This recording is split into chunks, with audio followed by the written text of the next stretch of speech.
और अगले ही पल वह टूटकर लोहे के बेकार टुकड़ों में बदल गई। इससे पहले कि वेईशाओ कुछ समझ पाता, वैल्किरी बिजली की गति से उसके सामने पहुंची और कुछ ही वारों में उसे जमीन पर गिरा दिया। हालांकि उसने उसकी जान नहीं ली। वह एक चमकदार रोशनी के साथ आसमान की ओर उड़ गई और अंतरिक्ष में गायब हो गई। वेईशाओ ने उसके जाते ही एक ऐसा राज बताया जिसने सबको हिला दिया। असल में वे रहस्यमयी लोग इंसान नहीं बल्कि एलियन थे।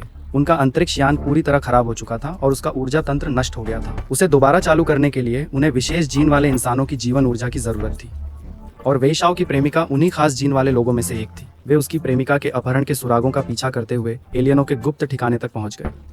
लेकिन जैसे ही वे अंदर दाखिल हुए, एक सफेद जहरीली गैस पूरे कमरे में फैल गई। कुछ ही सेकंड में सभी बेहोश होकर गिर पड़े। जब वेईशाओ की आंख खुली तो उसके सामने का दृश्य रोंगटे खड़े कर देने वाला था। वैल्किरी लाइक अंतरिक्ष यान के स्पेस कंपास को सक्रिय कर चुकी थी। लोहे के पिंजरों में कैद लोगों की जीवन शक्ति तेजी से खींची जा रही थी। उनमें उसकी प्रेमिका भी थी जो मौत के बेहद करीब पहुंच चुकी थी। यह देखकर वेईशाओ ने पूरी ताकत से अपने शरीर की जंजीरें तोड़ डाली। फिर बिना अपनी जान की परवाह किए वो एक एलियन को पकड़कर सीधे ऊर्जा अवरोध बैरियर की ओर दौड़ पड़ा। उसका इरादा था कि वो एलियन के साथ खुद भी मर जाए और इस भयानक योजना का हमेशा के लिए अंत कर दे। तभी एक तेज चमक हुई।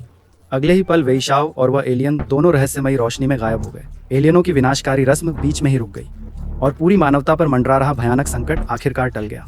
आखिरकार दुश्मनों की पूरी योजना वेईशाओ के अपने ही जाल में फांसकर नाकाम हो गई। अपनी जान की परवाह किए बिना उसने ऐसा दांव खेला जिसने दुश्मनों की साजिश को पूरी तरह खत्म कर दिया।